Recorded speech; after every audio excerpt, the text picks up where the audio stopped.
The moment Isabella Chun saw the man in worn jeans and a simple black t-shirt approaching her marble reception desk, she had already decided he didn't belong in the Grandview Imperial, and she was about to make the biggest mistake of her career.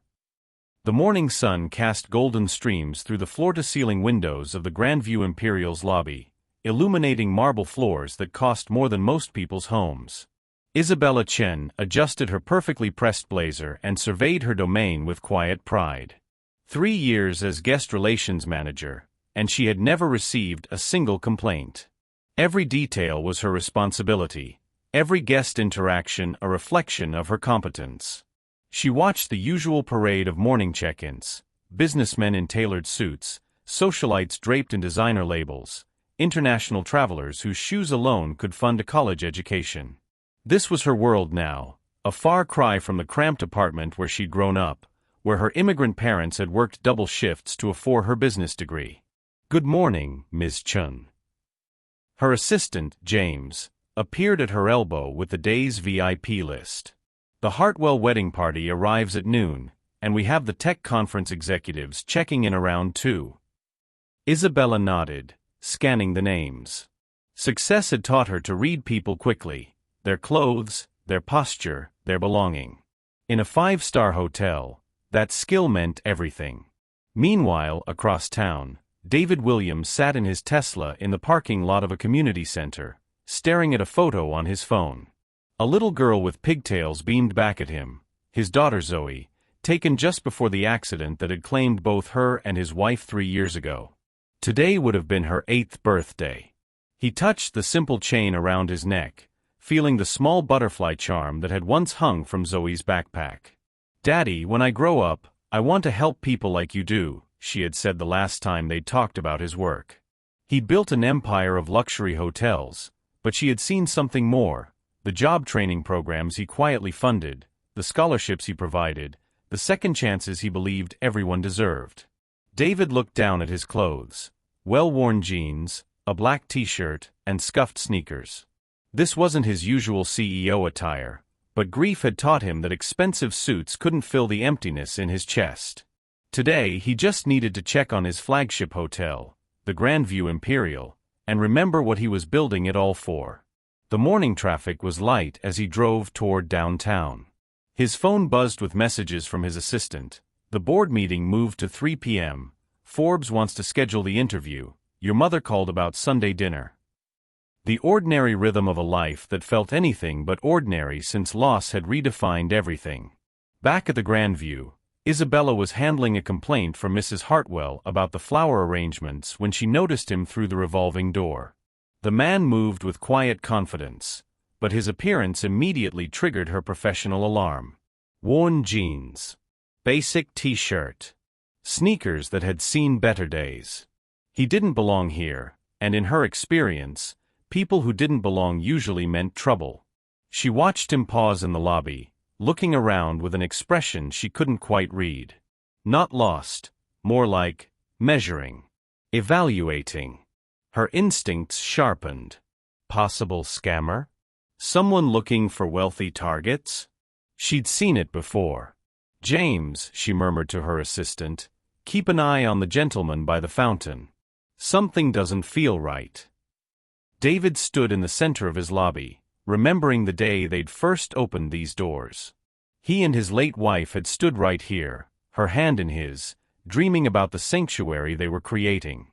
Not just luxury for the wealthy, but employment for dozens of families, dignity for workers often overlooked by other establishments. He noticed the subtle improvements Isabella had implemented: fresh orchids replacing the roses, a more efficient check-in flow, softer lighting that made everyone look their best. She was good at her job.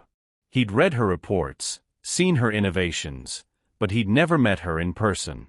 A young couple approached the concierge desk, clearly overwhelmed by the grandeur. David watched Isabella's assistant help them with genuine warmth, and he smiled. This was what he'd built, not just marble and gold, but moments of human kindness. But as he approached the reception desk himself, he noticed Isabella's posture stiffen. Her professional smile seemed to freeze in place, and her eyes quickly scanned him from head to toe with barely concealed judgment. "Can I help you, she asked, her tone polite but cool, the voice reserved for people who probably couldn't afford to be here. David paused, studying her face. Something flickered in his chest, not anger but sadness. How many times had he stood in places like this as a young man, wearing his best clothes but still deemed unworthy? How many people still saw his skin color first, his humanity second? "I'd like to speak with the manager, please," he said quietly. Isabella's suspicion deepened. In her experience, people who looked like this man and asked for the manager usually brought problems. "I am the guest relations manager. If you have a concern, I can help you." The morning light shifted through the windows, casting new shadows across the marble floor. Neither of them knew it yet, but this moment would change everything, not just for them, but for everyone who witnessed what happened next. The air in the lobby seemed to thicken as David stood before Isabella's desk. Behind him, the gentle murmur of wealthy guests continued, crystal glasses clinking in the restaurant, designer heels clicking across marble, the soft ding of elevator doors. But in this moment, the space between him and Isabella felt like a chasm. "What exactly is your concern?" Isabella asked, her fingers already moving toward the security alert button beneath her desk. She'd been trained to handle difficult situations discreetly, and every instinct told her this man was about to become one. David's jaw tightened almost imperceptibly.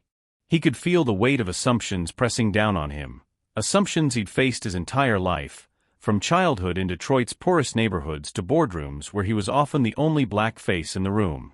But today, in his own hotel, the weight felt unbearable. "I'd like to book the penthouse suite," he said simply. Isabella blinked, caught off guard. She glanced at her computer screen, then back at him. The penthouse was $15,000 a night. She cleared her throat delicately. "Sir, I'm afraid that suite requires significant advance notice and verification of funds." "Verification of funds," David repeated slowly, letting the words hang in the air. "It's standard procedure," Isabella said quickly, though they both knew it wasn't. She'd checked in celebrities, tech moguls, and oil executives without asking for financial verification. But something about this man's casual clothes, his quiet demeanor, made her doubt his ability to afford their most expensive accommodation. A well-dressed businessman at the adjacent desk glanced over with barely concealed amusement. "Some people really don't know their place," he murmured to his companion, just loud enough for David to hear. David's hands slowly curled into fists at his sides. The butterfly charm beneath his shirt seemed to burn against his chest, and for a moment, he could almost hear Zoe's voice. "Daddy, why do some people look at you funny when we go places?" He had never known how to answer that question. How do you explain to a 7-year-old that the world sometimes sees her father as a threat simply for existing in spaces others believed he didn't deserve? "Perhaps," Isabella continued, her tone growing more clipped, "you might be more comfortable at one of our sister properties downtown. They have more accessible rates." The businessman chuckled openly now. "Good thinking. Can't have just anyone wandering in here." Something shifted in David's expression, not anger, but a deep, profound sadness that Isabella almost didn't catch. For just a moment, his carefully controlled facade cracked, and she glimpsed something raw underneath. Pain. Disappointment. The weight of a lifetime of such moments. "I see," David said quietly. His voice was steady, but Isabella noticed his hands trembling slightly. "And what, exactly, makes you think I don't belong here?" The question hung in the air like a challenge. Isabella felt heat rise in her cheeks. She couldn't say what she was really thinking, that his clothes, his casual demeanor, She stopped herself before the thought could fully form, but David saw the hesitation in her eyes. "Let me be more specific," Isabella said, regaining her composure. "The penthouse requires a minimum 7-day stay and a deposit of $50,000. Can you provide that today?" David reached slowly into his back pocket, and Isabella's hand inched closer to the security button. But instead of causing trouble, he pulled out a simple leather wallet, worn but well cared for, the kind a man might carry for years because it held sentimental value rather than status. He extracted a black American Express Centurion card, the kind reserved for people who spent over $250,000 annually. Isabella's eyes widened as she recognized the card that most people would never qualify for in their lifetime. "Will this suffice for your verification?" David asked, placing the card gently on the marble counter. Isabella stared at the card, her mind racing. The Centurion card didn't lie. Whoever this man was, he had serious money. But how could someone dressed so casually? Yes, of course, she stammered, reaching for the card. But as her fingers touched it, David's hand covered hers. "Before you process that," he said softly, "I want you to know something. Every morning, I wake up hoping today will be different. Hoping that somewhere, someone will see me as a human being first. Not a threat, not someone who doesn't belong, not someone to be managed or moved along. Just a person."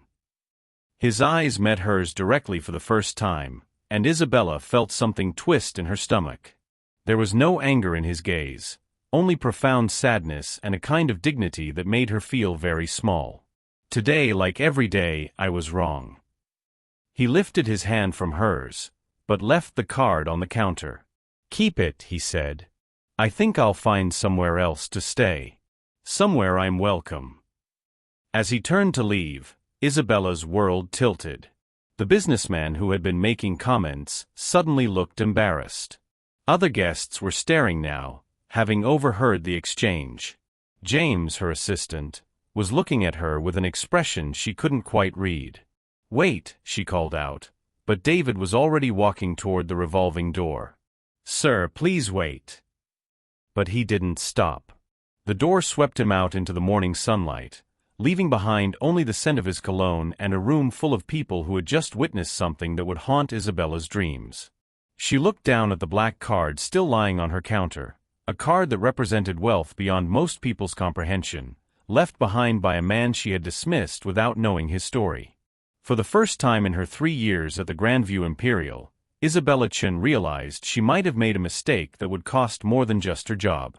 What happens next will test everything both David and Isabella believe about justice, forgiveness, and the courage to change.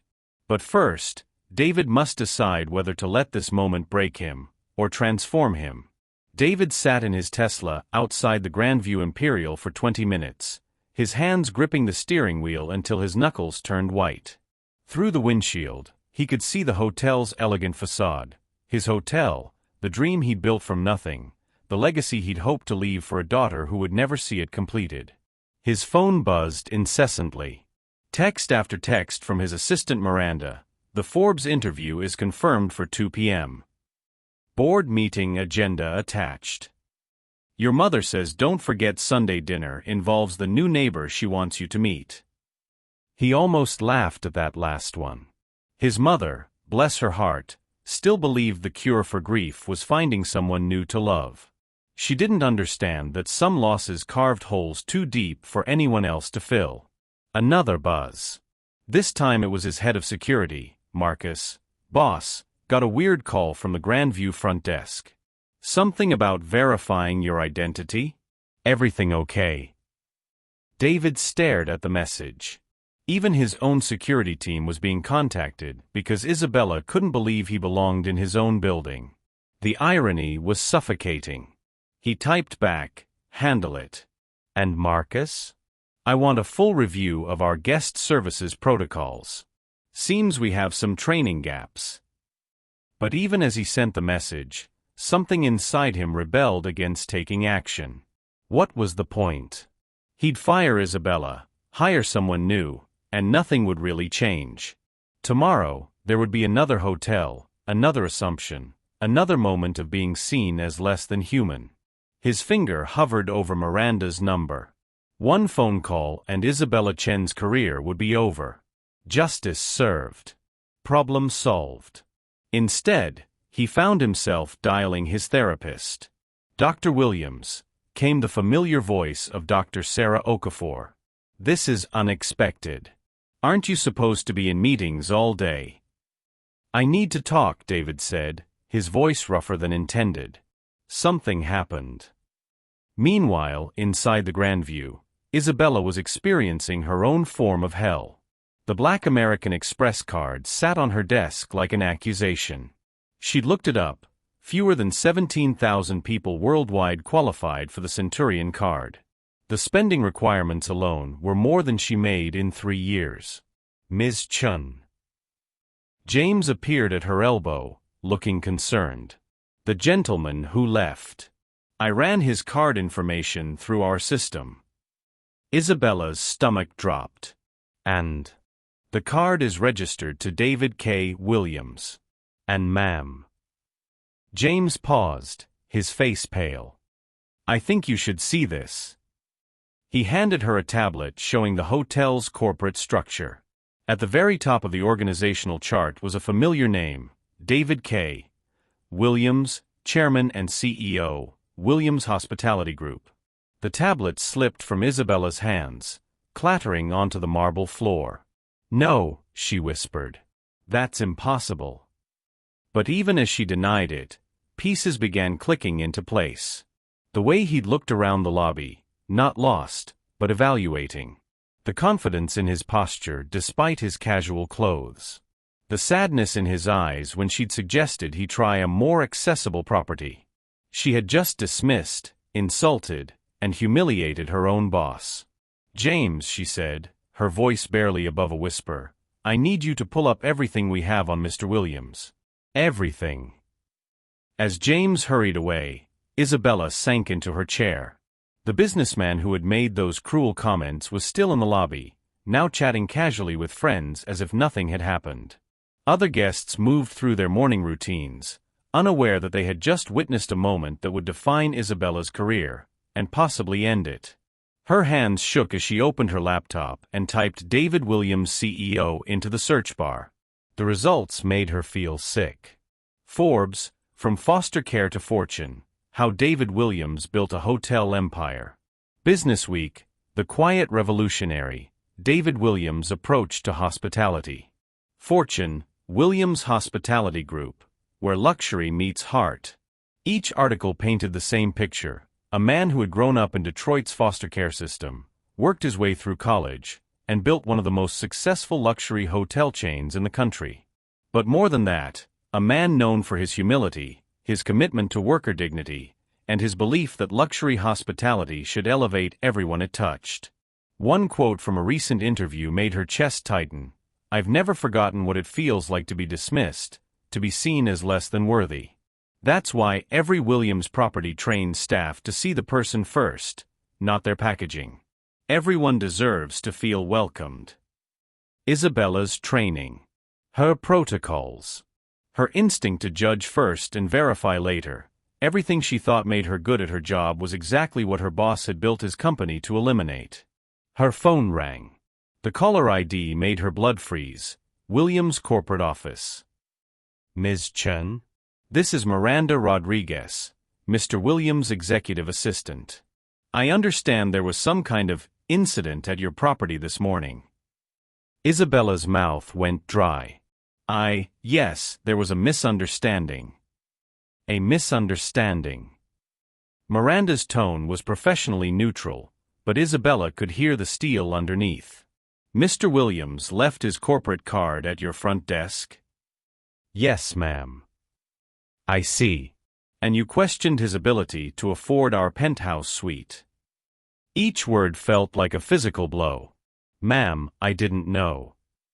Ms. Chun, Miranda interrupted softly, Mr. Williams has asked me to inform you that he won't be pressing charges or taking immediate disciplinary action. He's asked for 24 hours to consider his next steps. The line went dead. Isabella stared at her phone, then at the black card still sitting on her desk. 24 hours. In 24 hours, she would likely be unemployed, blacklisted, and struggling to explain to future employers why she had racially profiled her own CEO. But what haunted her more than the threat to her career was the memory of David Williams' eyes. Not angry, not vindictive, just deeply, profoundly sad. The look of a man who had hoped for something different and been disappointed once again. She had done that to him. In his own building, she had made him feel small. And now she had less than 24 hours to figure out if there was any way to make it right. The next morning brought an ice storm that turned the city into a crystalline prison. David stood at the windows of his penthouse apartment, watching the world freeze over, and wondered if the universe was playing some cosmic joke on him. His building's power was out. His backup generator had failed. And the only property in his entire portfolio with working heat, power, and phone service was the Grandview Imperial. His assistant Miranda called at 7 a.m. "Boss, I hate to tell you this, but..." "Let me guess. The only functional office space I have today is the hotel." Bingo. The Forbes interview can't be rescheduled. They're flying back to New York tonight. And the Hartwell wedding is still happening at the Grandview this afternoon. We can't exactly relocate 200 guests in an ice storm. David closed his eyes. The universe, it seemed, had a twisted sense of irony. Fine. Set up the corporate suite on the 15th floor. And Miranda? Make sure Ms. Chen knows I'm coming. I don't want any more misunderstandings. At the Grandview, Isabella had spent the night at the hotel, trapped by the same ice storm that was forcing her boss back into the building. She'd barely slept, pacing the small manager's office and rehearsing what she might say when she inevitably faced David Williams again. She'd spent hours reading about him. Every article, every interview, every business profile she could find. The picture that emerged was of a man who had built his empire on the principle that everyone deserved dignity, something she had spectacularly failed to provide. When Miranda's call came through at 8 a.m., Isabella's hands were shaking so badly she almost dropped the phone. "Ms. Chun, Mr. Williams will be arriving at 9 a.m. to work from the corporate suite. The Forbes interview will take place in Conference Room A at 2 p.m., followed by the Hartwell wedding reception. I trust you can ensure everything runs smoothly." "Of course," Isabella managed. Does he want to see me?" There was a pause. "He hasn't requested a meeting. I suggest you focus on your duties and allow him to focus on his." The message was clear: stay out of his way. But fate, it seemed, had other plans.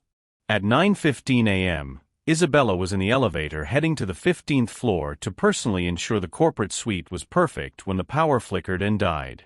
Emergency lighting kicked in, bathing everything in an eerie red glow, and the elevator shuddered to a stop between floors 11 and 12. Her heart hammered as she pressed the emergency button. Nothing. No response from maintenance. No crackle from the intercom. The ice storm had knocked out more than just the power. It had taken the backup communication systems too. She was trapped. 20 minutes later, she heard voices in the shaft above her. "Hello? Is someone stuck in there?" The voice was deep, familiar, and made her stomach clench with recognition. "Yes," she called back. "I'm between floors 11 and 12. We're going to get you out. Are you hurt?" She closed her eyes. Of all the people to be rescued by.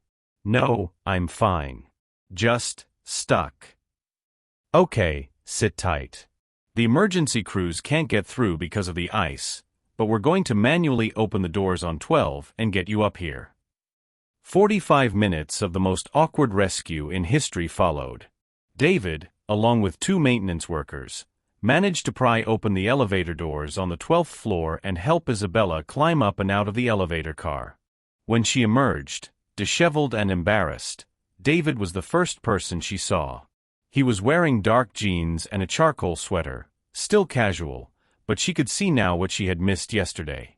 The confidence in his posture wasn't arrogance, it was earned authority. The quiet way he commanded respect from the maintenance crew wasn't entitlement, it was natural leadership. "Are you all right?"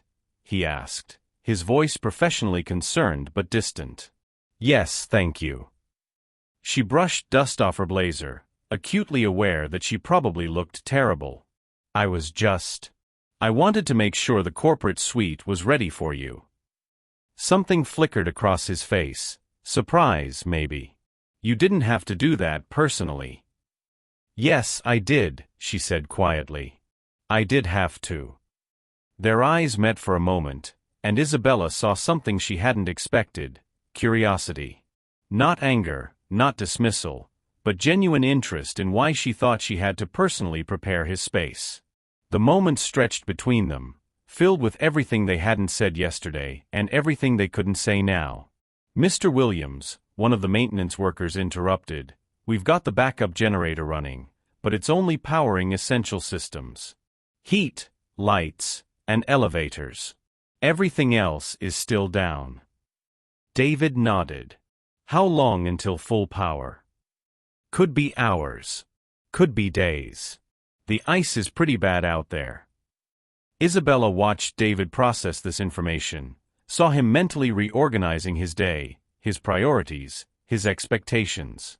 A lesser man might have been frustrated, might have taken out his stress on the nearest target. Instead, he simply adapted. "All right," he said. "We work with what we have." "Isabella," he caught himself using her first name and paused. "Ms. Chun, I assume you know the hotel's emergency protocols better than anyone?" She nodded, surprised he was asking her opinion after everything that had happened. "Good. The Forbes interview still needs to happen, and the Hartwell wedding can't be cancelled. Can we make it work with limited power?" For the first time since yesterday's disaster, Isabella felt useful. "Yes, sir. The backup systems can handle conference room A, and the ballroom has its own emergency power grid. The kitchen can work with gas burners for the reception." "Excellent."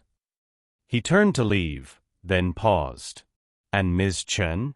Thank you for checking the corporate suite personally. I appreciate the attention to detail." As he walked away, Isabella realized something had just shifted between them. Not forgiveness, not yet. But perhaps the first step towards something neither of them had expected: a chance to see each other clearly. The Forbes interview was scheduled to begin in 2 hours, but the corporate suite's heating system had failed despite the backup power. David found himself relocating to the hotel's library, a quiet space with a working fireplace that Isabella had suggested when she noticed him shivering during their earlier conversation. Isabella knocked softly on the library door at noon, carrying a tray with coffee and sandwiches. "I thought you might need lunch before your interview," she said hesitantly.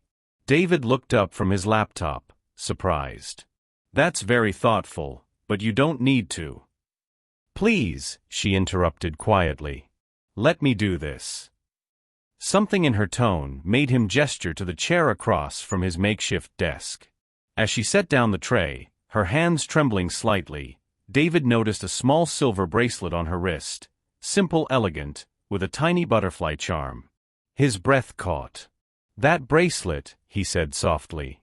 "Where did you get it?" Isabella looked down, her cheeks flushing. "It was my daughter's. She died 2 years ago. Leukemia."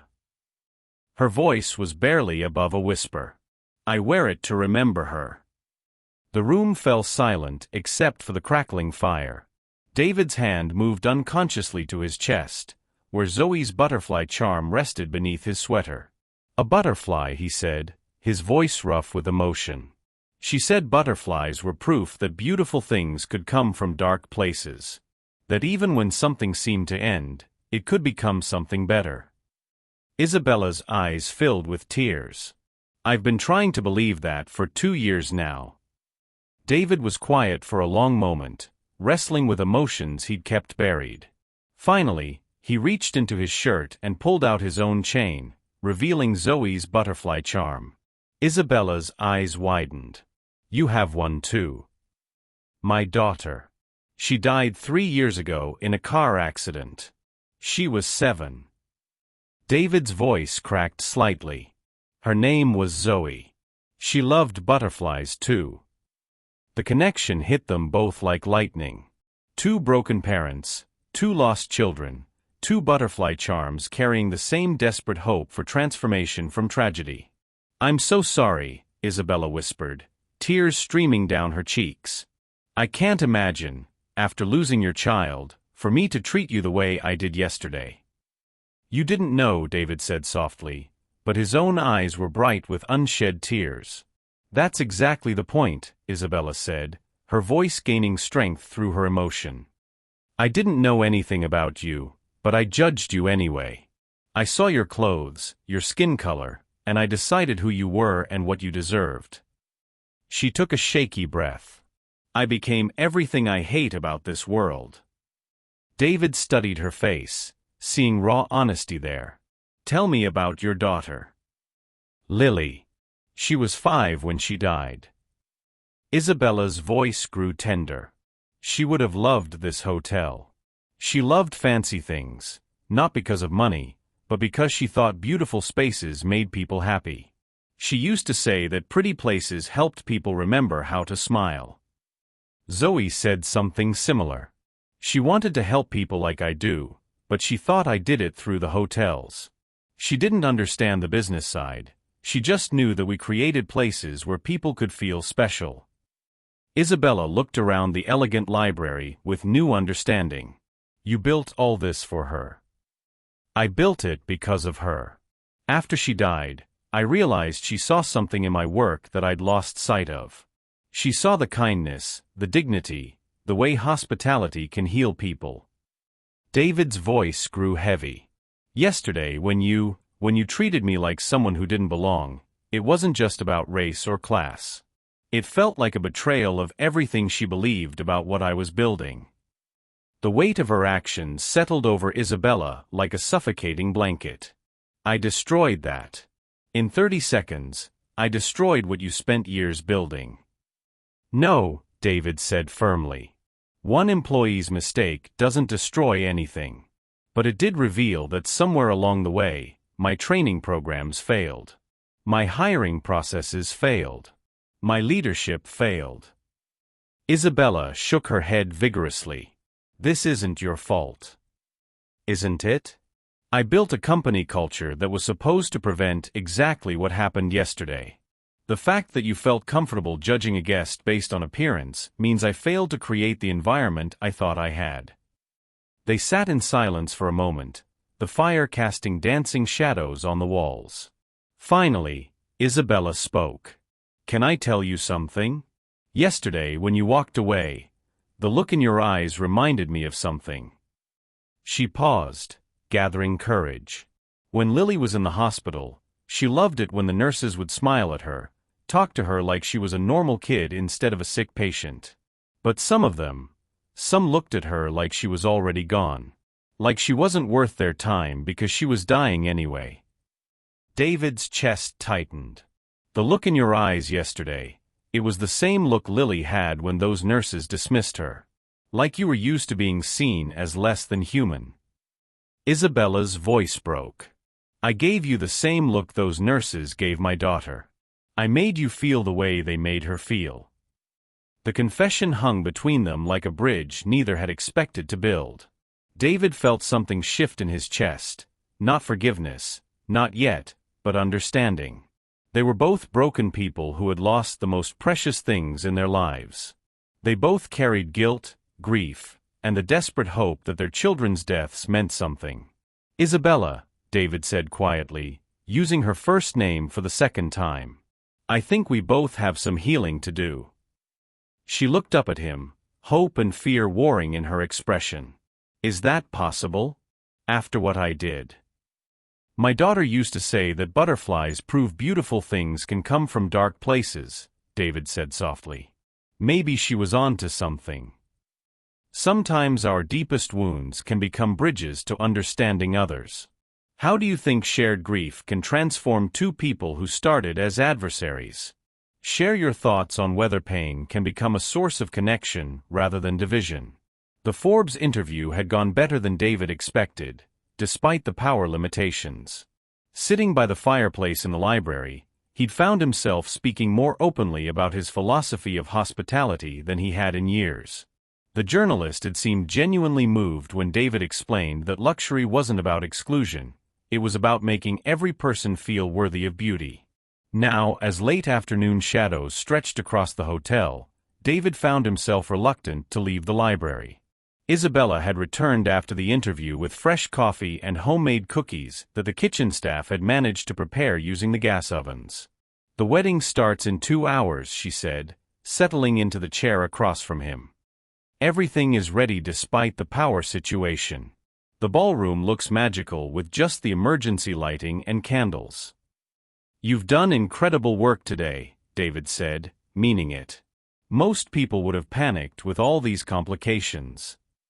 Isabella smiled, the first genuine smile he'd seen from her. Lily always said that when things went wrong, that's when you found out what people were really made of. I think she would have loved today's chaos. Tell me more about her, David said, surprising himself. He rarely asked people about their personal lives, but something about Isabella's strength in crisis reminded him of his late wife. She was stubborn as a mule, Isabella laughed, her eyes lighting up. When she was 3, she decided she wanted to be a fancy lady when she grew up. She would put on my high heels and practice walking around the apartment, serving tea to her stuffed animals and speaking in what she thought was a fancy accent. David chuckled. Zoe went through a phase where she insisted on wearing tutus to grocery stores. She said regular clothes were too boring for someone whose daddy built castles. She called your hotels castles? Daddy builds castles where sad people go to remember how to be happy, David quoted, his voice soft with memory. I never understood what she meant until after she was gone. Then I realized she saw something in my work that I'd lost sight of, the emotional transformation that happens when people feel truly welcomed. Isabella leaned forward, genuinely interested. Is that why you got into hospitality? David was quiet for a moment, considering how much to share. I grew up in foster care in Detroit. Bounced between homes until I aged out at 18. The only constant in my life was this old hotel downtown, the Cadillac Grand. I used to sneak in and sit in the lobby, just watching people. Sneak in. I definitely didn't look like I belonged there, David said with a wry smile. Sound familiar? But there was this one concierge, an older black man named Thomas. He caught me there one day when I was maybe 15, hungry and cold. Isabella held her breath, sensing this was a story David rarely told. Instead of throwing me out, Thomas sat down next to me and asked if I'd eaten. When I said no, he took me to the kitchen and introduced me to the chef as his nephew visiting from out of town. David's eyes grew distant. That chef made me the best meal of my life, and Thomas found me a job bussing tables. But more than that, he showed me what dignity looked like. How you could make someone feel like they mattered, even if they had nothing. Thomas sounds like an angel, Isabella whispered. He was. He used to say that hospitality wasn't about the building or the amenities, it was about seeing the person in front of you and deciding they deserved kindness. David looked directly at Isabella. Yesterday, I felt like I failed Thomas. Like all these years of building hotels meant nothing if my own employees couldn't see what he saw in me. Isabella felt tears prick her eyes. I'm so sorry I made you feel that way. But today, David continued, watching how you've handled every crisis with grace, how you've taken care of not just me but every guest and employee. I think Thomas would recognize what I'm building after all. Isabella blushed, unused to such heartfelt praise. I just did my job. No, you did more than that. You showed leadership under pressure, creativity in problem-solving, and genuine care for people's experiences. That's not just doing a job, that's embodying everything this company stands for. They sat in comfortable silence for a moment, watching the fire dance in the grate. The ice storm continued to rage outside, but the library felt like a sanctuary removed from the world. Can I ask you something? Isabella said hesitantly. Why didn't you fire me immediately? Most CEOs would have. David considered the question carefully. Do you know what Zoe's last words to me were? Isabella shook her head. Daddy, promise me you'll still help people learn how to be kind. David's voice was thick with emotion. She was 7 years old and dying, and she was worried about other people being kind to each other. She sounds like she had your heart. She had her mother's wisdom and my stubbornness, David smiled sadly. But she was right. People aren't born knowing how to see past differences, past assumptions.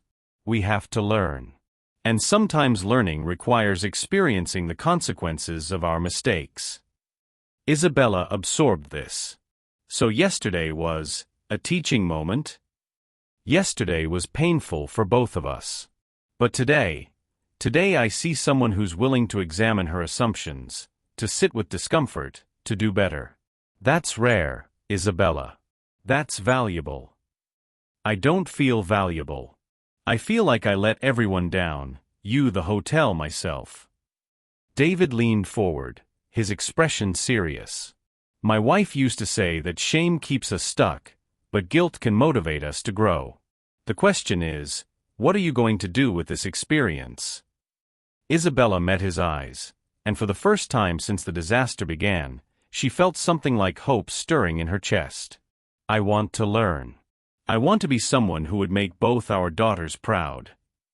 David smiled, the first truly warm smile Isabella had seen from him. I think they would both love knowing that their parents found a way to help each other heal. Outside, the ice storm was beginning to ease, but neither of them noticed. They were too busy discovering that sometimes the most unexpected connections bloom in the spaces between heartbreak and hope. Isabella had been moving through the candlelit ballroom like a conductor orchestrating a symphony, ensuring every detail was perfect despite the power limitations. The emergency lighting created an unexpectedly romantic atmosphere, and the guests were charmed by what they assumed was an intentional, intimate candlelight theme. David watched from the mezzanine above, genuinely impressed by how she'd transformed a crisis into something magical. For the first time in months, he felt something approaching peace. The connection he'd found with Isabella today had awakened something in him. Not romance, not yet, but the possibility that healing didn't have to be a solitary journey. That's when his phone rang. David, thank God, came his mother's voice, tight with panic. I've been trying to reach you for hours. Mom, what's wrong? It's about Zoe's accident. The lawsuit. David, there's been a development. David's blood turned to ice. What kind of development? The other driver's insurance company found some kind of witness. They're saying the accident was Zoe and Sarah's fault. That Sarah ran the red light, not their client. The words hit David like physical blows. For 3 years, the other driver had been found at fault, a drunk driver who'd run a red light and destroyed David's world. The settlement had been substantial, but more importantly, it had provided a sense of justice, a clear narrative of innocence and guilt that helped David make sense of his loss. That's impossible, David whispered, his legs suddenly unsteady. They have security footage from a business across the intersection. The insurance company is demanding the settlement money back, David. All of it. And they're saying if we don't pay, they'll file a wrongful death lawsuit against Sarah's estate. David sank into a chair, his vision blurring. How much? $3.7 million. Plus legal fees. The number was devastating, but not because David couldn't afford it. What shattered him was the implication that his wife, his careful, loving wife, had been the one to kill their daughter. That Zoe had died not because of some random drunk driver, but because of a moment's mistake by the person who loved her most. David? Are you there? I'm here, he managed, though his voice sounded far away even to himself. There's more. The media got hold of it. There's already a story online about the hotel mogul's cover-up, and how you used your wealth and influence to frame an innocent man. David closed his eyes. 3 years of grief, of building something meaningful from tragedy, of believing in justice, all of it crumbling in a single phone call. I have to go, Mom. David, wait. He hung up and immediately Googled his own name. The headlines made him sick. David Williams, did hotel CEO frame innocent driver? The real story behind the Williams family tragedy. From victim to villain, new evidence in high-profile accident case. The comments were worse. Hundreds of people who didn't know him, didn't know his family, casting judgment on his character, his integrity, his love for his daughter. His phone buzzed with notifications, reporters, board members, business associates all demanding explanations he didn't have. David stumbled down to the ballroom, his head spinning. He needed air, needed space, needed Mr. Williams. Isabella appeared at his side, her face concerned. "Are you all right? You look—" "I need to leave," he said abruptly, not meeting her eyes. "Of course. Is there anything I can—" "No." The word came out harsher than he intended. I need to be alone." Isabella reached out instinctively to touch his arm, but he pulled away. The gesture, meant to comfort, felt like an invasion. Everything felt wrong, exposed, unbearable. "David, what happened?" The use of his first name, which had felt so natural hours earlier, now felt presumptuous. Who was she to use his first name? Who was she to think they had some kind of connection? "Nothing happened," he said coldly, his defenses slamming back into place. This was a mistake. Today, this conversation, all of it. Isabella stepped back as if he'd slapped her. "I don't understand." "Of course you don't understand," David snapped. 3 years of grief and now fresh betrayal pouring out as anger. "You think one day of getting along means we're friends? You think sharing sob stories about our dead children creates some kind of bond?" The words were cruel, designed to hurt, and they found their mark. Isabella's face went white. "I thought—" she began, then stopped. "I thought we understood each other." "You thought wrong." David's voice was ice. "You're an employee who made a mistake. That's all this has ever been. I don't know what fantasy you've been building in your head today, but it ends now." Isabella's eyes filled with tears, but her voice remained steady. "I see. And yesterday? When you said people deserved dignity and kindness." "Yesterday I was being naive." The lie tasted bitter in his mouth, but he couldn't stop. Some people deserve exactly what they get. The ballroom continued to sparkle around them, other people's joy providing a cruel counterpoint to the devastation unfolding between them. Isabella stood frozen, watching the man who had spent hours sharing his deepest pain transform back into the cold, unreachable figure she'd first encountered. "You're right," she said quietly. "I was building a fantasy. I thought you were different. That you were the kind of man who could see past mistakes to the person underneath." She turned to walk away, then paused. "But I guess some people are exactly who they appear to be at their worst moments, not their best." As Isabella disappeared into the crowd, David stood alone in the middle of the celebration, surrounded by joy but drowning in his own destruction. The butterfly charm around his neck felt heavy as lead, and for the first time since Zoe's death, he wondered if some transformations led not to beauty, but to something even darker than what came before. David sat alone in his penthouse apartment at 3 a.m., staring at his laptop screen through bloodshot eyes. The power had been restored hours ago, but he remained in darkness, the only light coming from the endless stream of news articles and social media posts dissecting his family's tragedy. The story had exploded across the internet. #Justice for Johnny Martinez was trending, Johnny being the man who'd supposedly been wrongfully blamed for the accident. Photos of Zoe and Sarah were everywhere, accompanied by speculation about David's character and business practices. His phone had been buzzing non-stop. Miranda had fielded over 200 calls from reporters. His board of directors had scheduled an emergency meeting for Monday. His lawyers were preparing for what could be the fight of his life. But none of that compared to the message that had arrived an hour ago from Johnny Martinez's daughter. "Mr. Williams, my father has been in therapy for 3 years because of what your family put him through. He never got over being blamed for killing a child, even after he was cleared. Now people are calling him a victim, but he doesn't feel like one. He feels like everyone lost that day, including you. He wanted me to tell you he's sorry for your loss, and he hopes this new pain doesn't destroy you the way it almost destroyed him. Maria Martinez. David had read the message 17 times, each reading driving the knife deeper into his chest. An innocent man had suffered for 3 years because David had needed someone to blame. Because the alternative, that Sarah, his careful, loving wife, had made a fatal mistake, had been too unbearable to accept. His reflection stared back at him from the black laptop screen, and he barely recognized the man looking back. Hollow eyes, stubble, the weight of guilt and grief carved into every line of his face. Who had he become? The question haunted him as he remembered the look in Isabella's eyes when he'd torn her apart in the ballroom. She had offered him comfort, understanding, connection, everything he'd claimed to want, and he destroyed it with surgical precision.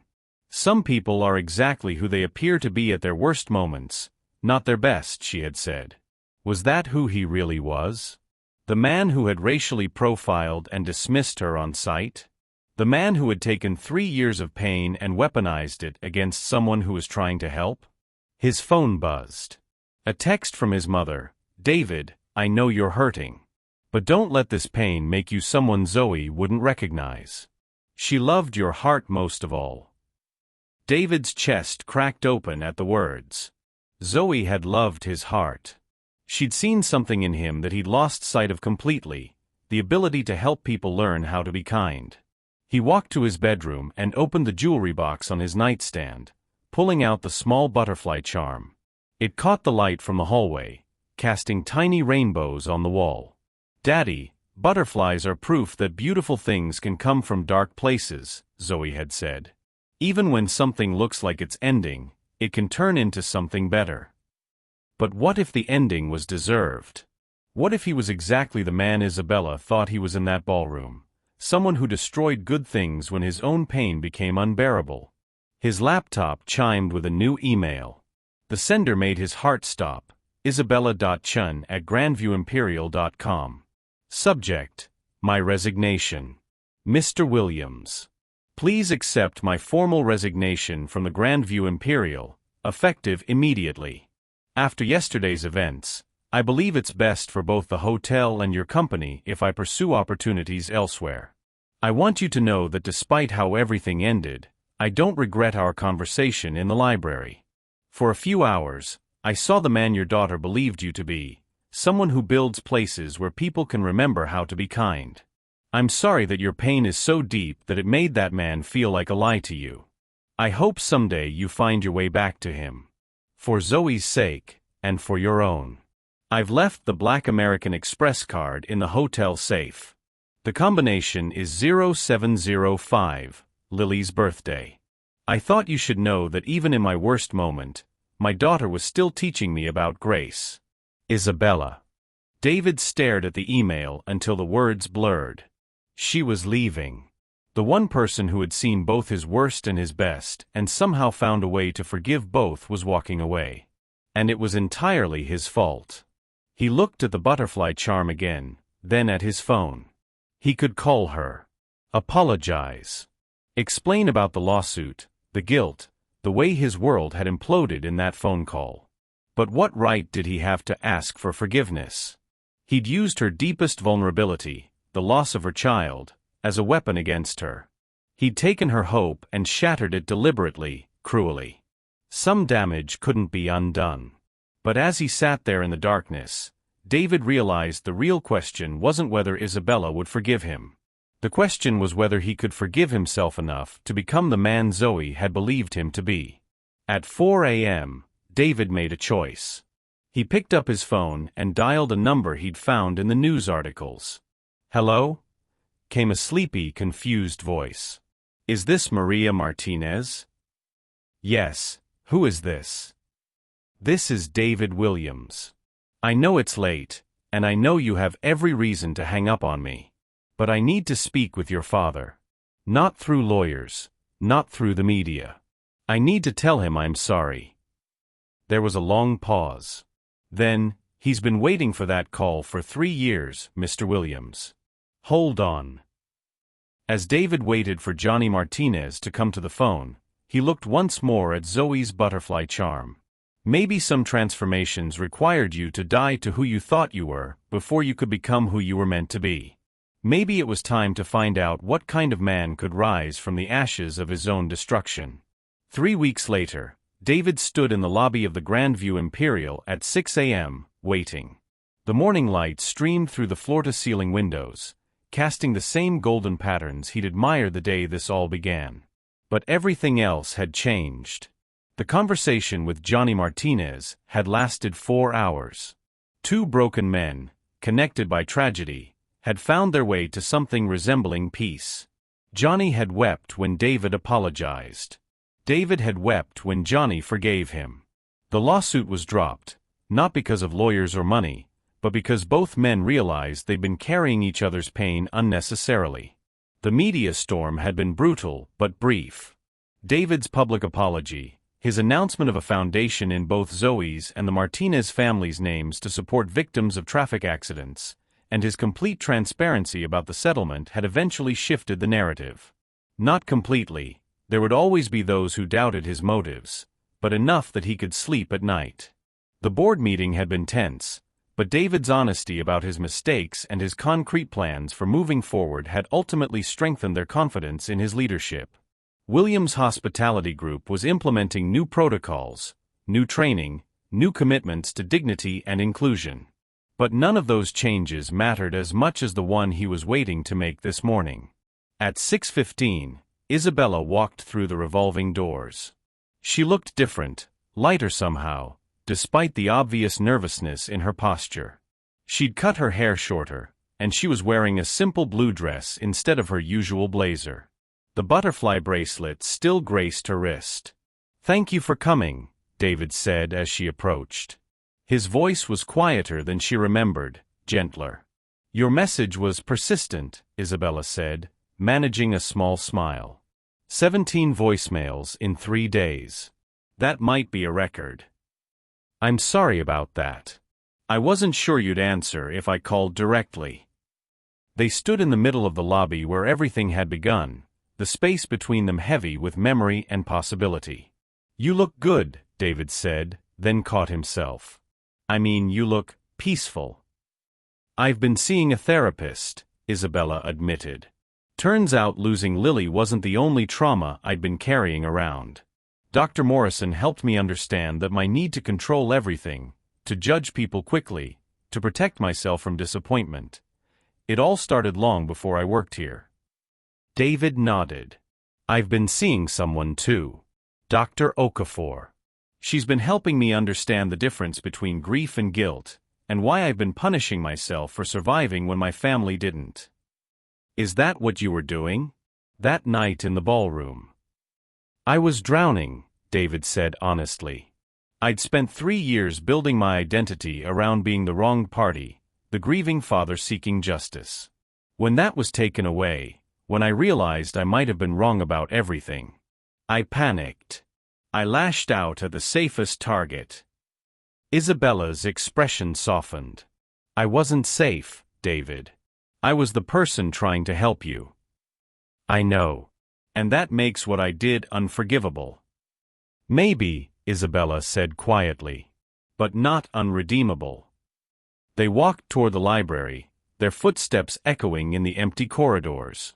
The hotel was just waking up, staff arriving for early shifts, the kitchen beginning prep work, the ordinary rhythms of hospitality beginning another day.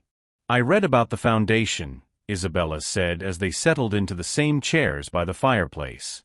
"The Martinez-Williams Foundation for Traffic Safety. That's beautiful. Johnny Martinez is co-chairing it with me. Turns out he's been volunteering with victim support groups for 3 years. He understands the mission better than I do." "And the hotel training programs?" David's expression grew more animated. "Complete overhaul. We're bringing in consultants, implementing bias training, creating accountability systems. But more than that, we're changing our hiring philosophy entirely." "How so?" "We're prioritizing emotional intelligence over traditional qualifications. We're looking for people who've overcome challenges, who understand what it means to be dismissed or overlooked. People like He paused, meeting her eyes. People like you. Isabella felt her heart skip. David. I have a proposition for you, he said quickly, as if he might lose his nerve. Director of Guest Experience for all Williams properties. You'd oversee training, policy development, and cultural transformation across the entire chain. You'd be my partner in rebuilding what I almost destroyed. Isabella stared at him. That's a huge job. It's the job I should have offered you the day I met you, if I'd been smart enough to see your potential instead of making assumptions about your limitations. I don't know if I'm qualified. Isabella, David interrupted gently, 3 weeks ago, you managed a crisis that would have broken most experienced executives. You turned a power outage into a magical wedding experience. You saw solutions where others saw problems. You took care of everyone, including me, when you had every reason to focus only on protecting yourself. Isabella's eyes filled with tears. I was trying to make up for my mistake. No, you were being who you really are. Someone who cares more about other people's experiences than your own comfort. That's not just a qualification, that's exactly what this company needs.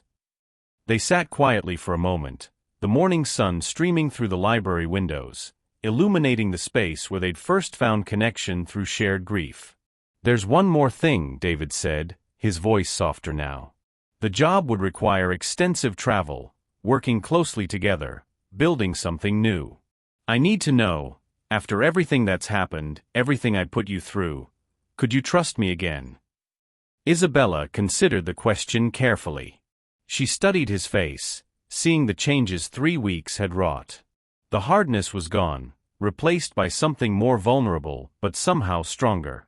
I think, she said slowly, that butterflies don't just prove beautiful things can come from dark places. They prove that transformation is possible when someone is brave enough to go through the process. David smiled, the real smile she'd glimpsed in their best moments. Is that a yes? That's a yes to the job, Isabella said, returning his smile.